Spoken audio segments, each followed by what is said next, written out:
Ihr habt ein Unternehmen gegründet und sucht einen Namen, der eure Marke langfristig trägt. Ihr habt euch weiterentwickelt und euer Markenname passt nicht mehr zu dem, was eure Marke leistet. Oder ihr erfindet euch gerade neu und benötigt einen Namen, der euch entsprechend positioniert. Das sind alles relevante Fragen, denn der Name ist oft der erste Kontaktpunkt mit eurer Marke. Er sollte ein Gefühl für die Marke auslösen, eine Ahnung eurer Leistung vermitteln und hängen bleiben. Einen Markennamen zu finden, der nicht zu generisch, nicht zu trendig und noch nicht belegt ist, kann den gesamten Markenprozess blockieren. In diesem Video zeige ich euch, was es für einen guten Markennamen braucht und wie man den Naming-Prozess richtig aufsetzt. Alleine in Deutschland werden jährlich über 90.000 Marken angemeldet, Tendenz steigend. Umso wichtiger ist es, einen Namen zu haben, der eure Zielgruppe neugierig macht, mehr über eure Marke zu erfahren. Für einen guten Markennamen legen wir 8 Kriterien an. Erstens. Ein guter Markenname ist strategisch fundiert. Das heißt, der Markenname sollte ein Gefühl der Markenidentität und eine Ahnung vom Markenversprechen vermitteln. Deshalb ist eine strategische Grundlage essentiell. Wir leiten den Markennamen konsequent aus der Markenstrategie ab.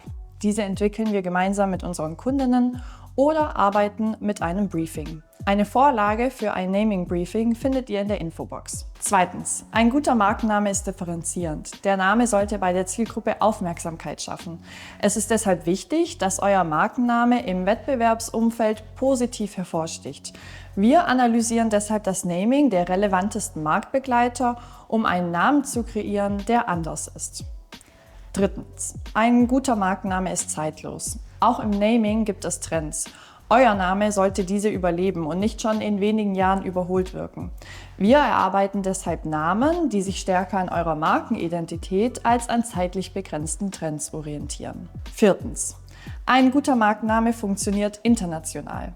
Ein Markenname sollte keine unerwünschten Nebenbedeutungen in anderen Sprachen haben. Wir screenen unsere Namenskreationen deshalb immer in anderen Sprachen, um Stolperfallen zu vermeiden. Fünftens. Ein guter Markenname ist prägnant. Euer Name sollte in möglichst knapper Form einprägsam sein. Damit macht ihr es euren Kundinnen unter anderem leichter, euch zu suchen, zum Beispiel über Google. Sechstens. Ein guter Name ist leicht aussprechbar. Ein kurzer Name hilft, aber hier geht es auch um phonetische und melodische Aspekte. Es sollte klar sein, wie der Name ausgesprochen wird und er sollte leicht über die Lippen gehen. Das hilft in Gesprächen und unterstützt damit eure Mund-zu-Mund-Propaganda. Siebtens. Ein guter Name ist anpassungsfähig. Ihr wachst als Marke und euer Name sollte mitwachsen. Bei der Erweiterung eures Portfolios oder bei Eintritt in neue Märkte sollte der Markenname immer noch passen. Deshalb entwickeln wir Namen, die strategisch weit genug gefasst sind, um das zu leisten. Achtens. Ein guter Name ist schützbar. Auch wenn ein Name alle anderen Kriterien erfüllt, bringt das wenig, wenn er bereits vergeben oder nicht schützbar ist. Markennamen lassen sich in den für das Unternehmen relevanten Nutzerklassen eintragen und so schützen. In unserem Naming-Prozess achten wir deshalb darauf, dass alle Namensvorschläge die Voraussetzungen für eine markenrechtliche Anmeldung erfüllen. Trotzdem ist es immer ratsam, eine rechtliche Prüfung durchführen zu lassen, um mögliche Risiken abzuwägen. Basierend auf diesen Kriterien gestalten wir unseren Naming-Prozess. Basis ist die Markenidentität, aus dem wir das Naming konsequent ableiten. Wir entwickeln eine Longlist mit bis zu 1000 Ideen. Im Team diskutieren und definieren wir eine Shortlist.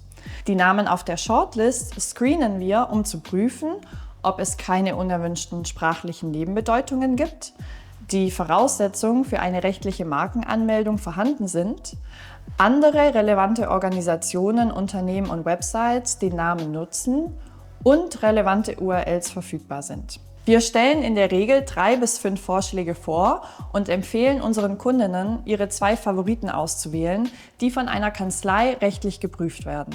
Basierend auf diesen Ergebnissen wird dann ein Name ausgewählt. Vom Kick-Off bis zur finalen Entscheidung dauert dieser Prozess ca. 4 Wochen. Die Dauer hängt auch davon ab, wie Entscheidungsprozesse im Unternehmen strukturiert sind. Aus Erfahrung wissen wir, dass der Markenname einer der emotionalsten Meilensteine in der Markenentwicklung ist. Deshalb sind hier unsere 3 Tipps, um den Entscheidungsprozess zu erleichtern. Erstens. Namen wecken persönliche Assoziationen. Das ist bei Marken nicht anders als bei der Namensgebung von Kindern.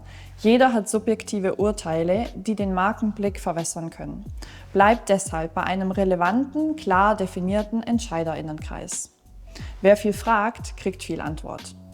Zweitens. Ein neuer Name bedeutet Veränderung. Wichtig ist, offen zu bleiben und den Namen für sich zu claimen. Selbst die Namen von heutigen Weltmarken waren nicht Liebe auf den ersten Blick. Bei Apple fragte man sich, was das mit Computern zu tun hatte. Bei Virgin Airlines hatte man die Sorge, dass die Menschen denken, sie wissen nicht, was sie tun. Und bei Nike stellte man sich die Frage, ob Menschen wissen, wie man das ausspricht. Drittens. Macht eure Entscheidung nicht von einer .de oder .com-Domain abhängig. Eure URL ist nicht eure Brand. Die Anzahl an Domain-Extensions liegt mittlerweile bei über 200, von denen etliche immer mehr an Popularität gewinnen. Ein passender und schützbarer Name ist viel wertvoller als eine URL.